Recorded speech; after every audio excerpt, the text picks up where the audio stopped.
اگر آدمی کو کوئی پریشانی ہو، کوئی تکلیف ہو اور اس کا حل بھی نظر نہ آتا ہو تو پھر کیا کرنا چاہیے؟ پہلے آپ تکلیف کا مفہوم سمجھیں۔ تکلیف اس آدمی کو ہوتی ہے جو اپنے آپ کو کاریگر سمجھے، مطلق العنان جانے اور آزاد سمجھے، یعنی کہ پابندیوں کے اندر اپنے آپ کو آزاد سمجھے۔ ہم جانتے ہیں کہ موت بھی مقرر ہے، یعنی مر بھی جانا ہے، اور زندگی میں صحت اور بیماری بھی ہونی ہے۔ جب انسان کو اپنی بے بسی کا شعور ہوتا ہے تو اس کو تکلیف کا خیال آتا ہے۔ اگر آپ کو اپنی بے بسی اور تکلیف اور مشکل کا حل نظر نہیں آ رہا تو اس میں ایک چیز ضرور نظر آئے گی، اور وہ یہ ہے کہ مشکلات اور حل نہ ہونے والی مشکلات یا انسان کو خدا سے دور کر دیں گی یا خدا کے قریب کر دیں گی۔ اگر مشکل آپ کو اللہ سے دور کر رہی ہے تو یہ مشکل کسی قدیم برے عمل کی سزا ہے، تو یہ مشکل ایک سزا ہے۔ وہ آدمی جو مشکل میں بھی خدا کے پاس نہیں گیا، اس کے لیے مشکل ایک سزا ہے۔ اور اگر مشکلات میں کسی نے اپنے آپ کو خدا کے قریب کر دیا تو ایسی مشکلات تو 1000 بار آئیں۔ یہ مشکل بڑی مبارک ہے کہ جس مشکل نے خدا کے زیادہ قریب کر دیا۔ اب آپ اپنی مشکل کا جائزہ لو کہ آپ اللہ کے قریب ہو گئے ہو کہ دور ہو گئے۔ اگر غریبی اللہ کے قریب کر دے تو غریبی مبارک، اگر غریبی آپ کو باغی بنا دے تو یہ عذاب ہے، بلکہ دوہرا عذاب ہے کہ ایک تو غریبی ہے، دوسرا اللہ سے بھی دور ہو گیا۔ تو اس لیے مشکلات نہ تو اچھی ہوتی ہیں اور نہ بری ہوتی ہیں۔ مشکلات اچھے آدمی کے لیے اچھی ہوتی ہیں اور برے آدمی کے لیے بری ہوتی ہیں۔ اولیاء کرام پر مشکلات آتی ہیں، شہداء کرام پر مشکلات آتی ہیں۔ ایک آدمی کے لیے یہ عذاب ہے کہ وہ خدا کو نہیں مانتا ہے۔ وہ کہتا ہے میں نے بڑی احتیاط کی اور احتیاط کے باوجود اندر سے معاملہ سلپ کیسے ہو گیا۔ کہتا ہے کہ میں نے تالے لگائے تھے اور تالوں کے اندر سے گھوڑا چوری ہو گیا۔ اب یہ کیا ہے؟ آپ نے ارد گرد پہرا لگایا، سارے اصول رکھے، فکر کیا، غور کیا اور بڑی حفاظتیں کی ہیں، مگر حفاظت کے اندر سے صحت سلپ کر گئی۔ اب یہ کون ہے جو یہ سب کر رہا ہے؟ اگر تو آپ خدا پر اعتبار کرتے ہو اور اس کی طاقتوں پر اعتبار کرتے ہو تو پھر تو یہ نہیں پوچھنا چاہیے کہ مشکل کا حل کیا ہے۔ مشکل کا حل پھر مشکل کشا ہی ہے، چاہے وہ مشکل حل کرے یا نہ کرے۔ کیا تم نے خود مشکل ڈالی ہے کہ اب اس مشکل کا حل خود ڈھونڈنے لگ گئے ہو؟ اب یہ دیکھو کہ مشکل آتی کیوں ہے۔ مشکل دنیا دار پر تنگی حالات کی وجہ سے آتی ہے۔ حالات کا مطلب یہ ہے کہ خواہش زیادہ ہو اور حاصل کم ہو۔ دنیا دار کے لیے یہ بڑی مشکل ہے۔ مشکل کیوں آتی ہے؟ جب خواہش زیادہ ہے اور آمدن کم ہے، حالات کمزور ہیں، یعنی دکاندار کی آمدن کم ہے اور خرچہ ہی خرچہ ہے۔ دوسری مشکل رشتہ داروں کی طرف سے آتی ہے۔ یہ اذیت ہوتی ہے جو یہ لوگ پہچانتے نہیں۔ ان کی طرف سے جائز ناجائز تقاضے ہوتے ہیں۔ شادی کا فنکشن ہو تو مشکل ہے، اور خدا نخواستہ موت ہو جائے تو مشکل۔ پھر انسان کے اوپر سماجی تقاضے اور ذاتی تقاضے ہیں، اپنی اولاد کے تقاضے ہیں، پھر بندوں کے تقاضے ہیں، خیال کے تقاضے ہیں اور احوال کے تقاضے ہیں، یعنی تقاضا ہی تقاضا ہے۔ اور بیچارہ بندہ ایسے ہے جیسے حصار میں جکڑا گیا ہے اور رسیوں کے ساتھ بندھ گیا ہو۔ رسیاں کیا ہیں؟ یہ واجبات ہیں جو آپ نے ادا کرنے ہیں۔ واجبات کیا ہوتے ہیں؟ جو آپ نے دینا ہے، یعنی حال یا مال۔ بس آپ اس میں جکڑ کے رکھ دیے گئے ہیں۔ کس نے جکڑ کے رکھ دیا ہے؟ اسے فطرت کہہ لو، اللہ کہہ لو۔ اب آپ اس حصار سے باہر نہیں نکل سکتے۔ یہ چیز دنیا دار کے لیے تکلیف بنتی ہے، یعنی پیسے کی کمی اور وابستگیوں کی اذیت۔ اگر اچانک کوئی تکلیف آ جائے، اچانک زلزلہ آ جائے، بھونچال آ جائے، بارش آ جائے، سیلاب آ جائے، اللہ کی طرف سے یہ خوفناک اور وائلنٹ چیزیں آتی ہیں۔ یہ بڑی خوفناک چیزیں ہوتی ہیں، اور ایک عام آدمی اس میں گھر جاتا ہے کہ میں کس عذاب سے دوچار ہو گیا ہوں۔ کبھی سیلاب میں پیاسا ہوں، کبھی دریا میں ڈوب رہا ہوں، کبھی تشنگی ہی تشنگی ہے، کبھی ایسی بات ہے کہ پانی ہی پانی ہے اور پینے کو ایک بوند بھی نہیں ہے۔ یہ کیا ہے؟ یا اللہ! اب وہ پریشان رہتا ہے۔ یہیں سے تو اللہ پہچانا جاتا ہے۔ اگر اس کا میلان خدا کی طرف نہ ہو تو پھر وہ پریشان ہو جائے گا یا پاگل ہو جائے گا۔ اللہ کا کام غور سے دیکھو۔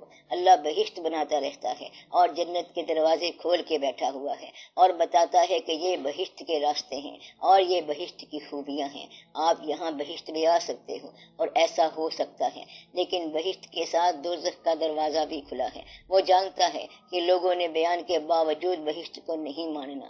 پیغمبروں نے بیان کیا اور اولیاء کرام نے بیان کیا کہ یہ بہشت کے راستے ہیں۔ اولیاء کرام نے دنیا میں بہشتی دروازے بھی لگا دیے ہیں، جیسے بابا صاحب رحمۃ اللہ نے پاک پتن شریف میں ایک بہشتی دروازہ لگا دیا۔ اس کے باوجود، اتنی سہولتوں کے باوجود، اتنی نوازشوں اور عنایتوں کے باوجود کچھ بندے ادھر ہی رہ جائیں گے۔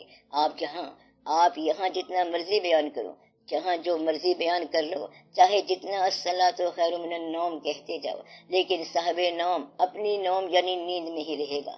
لہذا ثابت یہ ہوا کہ بہشت کے بیان ہونے کے باوجود اور نیکوں کے لیے نیک راستوں کے باوجود اور ماں باپ کی دعاؤں اور ماں باپ کی نوازشوں کے باوجود اولاد گمراہ ہو جاتی ہے۔ ماں باپ کہتے ہیں ایسا مت کرو اور وہ کرتے ہیں۔ مطلب یہ کہ انسان کی فطرت میں سرکشی لکھ دی گئی ہے۔ جب سرکشی لکھ دی گئی ہے تو وہ انسان باغی ہو جائے گا اور اسی راستے پر چلے گا جس سے منع کیا گیا ہے، اور نتیجہ وہی ہوگا جو نہیں ہونا چاہیے۔ مطلب کیا ہوا؟ مطلب یہ ہوا کہ اب تکلیف یا مشکل کیسے آئی کہ تم نے اپنے آپ کو بیان شدہ راستے سے ہٹا کے کسی اور راستے پر گامزن کر دیا۔ وہ راستہ کیا تھا؟ درمیانی راستہ۔ نہ نمائش کرو اور نہ کوئی واقعات کرو، نہ اپنی ہستی سے باہر سوچو۔ مطلب یہ ہے کہ سادہ زندگی گزارو، آمدن کے اندر خرچ کرو، آنے والے کا بھلا ہو اور جانے والے کی خیر ہو، اور تم اپنی زندگی گزارو۔ اگر کوئی شخص سماج کی ضرورتوں کے ماتحت کسی بھی خواہش میں مبتلا ہو گیا اور کچھ کر بیٹھا تو نتیجہ یہ ہوگا کہ دنیا دار کو تکلیف ہوگی۔ دنیا دار کو تکلیف سے بچانے کا طریقہ یہ ہے کہ وہ دیندار بن جائے۔ اسی دنیا میں دیندار لوگ رہتے ہیں جو جانتے ہیں کہ کسی نمائش کی کوئی ضرورت نہیں ہے۔ اگر آپ اصل کو دیکھنے لگ جاؤ تو بے شمار جھگڑوں سے بچ جاؤ گے۔ مطلب یہ ہے کہ اصل چیز انسان کی اوقات ہے کہ وہ کیا ہے، ضرورت کیا ہے، تم لوگ کون ہو کہ جانا تم نے مٹی میں ہے مگر کیا رنگ جمائے ہوئے ہو، غرور کیوں کر رہے ہو۔ اس بات کو پہچانو تو تکلیف نہیں آئے گی۔ تکلیف کے بارے میں اللہ تعالیٰ نے فرمایا ہے کہ تکلیف نہیں آتی کسی انسان پر مگر اس کی وسعت کے مطابق۔ گویا کہ تکلیف آتی ہے تمہیں تمہاری وسعت کا تعارف کرانے کے لیے کہ تم کتنے وسیع ہو، اور اگر تم بے چین ہو گئے تو پھر تکلیف عذاب ہے۔ ایک جگہ اور فرمایا گیا ہے کہ تکلیف آتی ہے مگر جو کچھ کیا تمہارے ہاتھوں نے اس وجہ سے تکلیف آتی ہے۔ تکلیف کیوں آئی؟ تمہارے اعمال، تمہارے کسب کی وجہ سے کہ تم نے جو کچھ کیا۔ آج دیکھ تیرا نتیجہ کیا ہے۔ جو بویا اب کاٹ۔ تکلیف اس لیے آئی کہ اس کے پیچھے تمہارا اپنا ہاتھ ہے۔ یہ بات سمجھ آئی کہ تکلیف کے پیچھے کون تھا؟ تم نے خود ہی تکلیفیں لکھی ہیں اور اپنے ہاتھ سے لکھی ہیں۔ اپنی تکلیف کا انسان خود مصنف ہے۔ ایک اور جگہ تکلیف کے بارے میں اللہ تعالیٰ نے کہا ہے کہ میرے حکم سے آتی ہے۔ اب یہ تینوں باتیں نوٹ کرو۔ تکلیف آئی اللہ کے حکم سے، اور تکلیف آتی ہے تمہارے کرتوتوں کی وجہ سے، اور یہ تکلیف تمہارا اپنا کیا کرایا ہے، اور یہ کہ تکلیف آتی ہے تیری وسعت کے مطابق۔ اب گلہ نہ کرو، شکر کرو۔ تکلیف جو ہے یہ تمہیں مقام صبر سے متعارف کرانے کے لیے آتی ہے، اور یہ یاد رہنا چاہیے کہ اللہ صابرین کے قریب ہے۔ اللہ کا فرمان ہے کہ ان اللہ مع الصابرین۔ تکلیف دے کر اللہ نے صبر سے تمہیں آشنا کرایا۔ اگر تکلیف پر تکلیف آ جائے تو یہ وقت صبر اور نماز سے گزارو۔ اگر تکلیف آ جائے تو انسان کو کیا کرنا چاہیے؟ اس کا جواب یہ ہوا کہ وَاسْتَعِینُوا بِالصَّبْرِ وَالصَّلَاةِ، یعنی استعانت مانگ، مدد مانگ صبر کے ساتھ اور نماز کے ساتھ۔ تو آپ کی نماز اور آپ کا صبر جو ہے یہ اس تکلیف کا حل ہے۔ تو مشکل کا حل کیا نکلا؟ صبر اور استقامت کے ساتھ وقت گزارنا۔ تکلیف دے کر اللہ تعالیٰ نے صبر کے ساتھ تمہارا تعارف کرایا۔ مشکلات صبر سے تعارف کراتی ہیں، اور یہ مشکلات ایک بڑی نعمت کے ساتھ تعارف کراتی ہیں کہ اللہ تعالیٰ تکلیف والے کے ساتھ ہو جاتا ہے۔ جب اللہ تعالیٰ تمہارے ساتھ ہو گیا تو بڑی مبارک بات ہو گئی۔ اس کا ذرا دھیان کرنا چاہیے۔ اور تکلیف آنے سے یہ ثابت ہوتا ہے کہ تمہیں لوگوں کی تکلیف سے آشنائی مل جاتی ہے۔ یہ جو آج تیرے سر پہ پڑی تو تیری چیخ نکلی ہے، اور وہ جو شخص کل تکلیف سے چلا رہا تھا تم نے اس کی تکلیف کو نوٹ نہیں کیا، تو تکلیف جو ہے تمہیں دوسروں کے درد سے آشنا کرے گی۔ ہوا یہ کہ وہ چلاتا رہا اور تم نے غور نہیں کیا۔ تکلیف کے ذریعے تمہیں اس انسان کی تکلیف سے آشنا کرایا گیا اور جانوروں کی تکلیف سے آشنا کرایا گیا۔